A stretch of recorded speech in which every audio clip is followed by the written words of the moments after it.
Morning, guys. Well, got this all buttoned up. Torsion bars all tightened. Nut up front is all nice and tight. Cotter pinned again.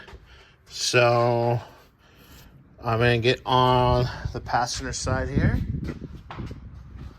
Let's see. So I'll loosen up the control arm, loosen up the torsion bar, and then we can lower it and get this upper ball joint in.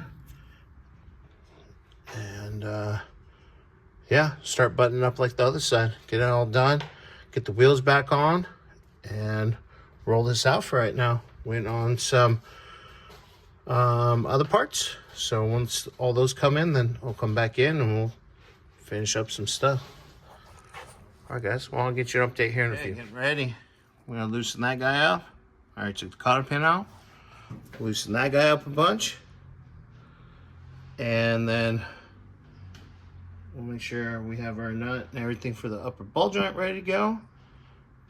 Bring a jack over here so we can lower it and put it in place. So here we go.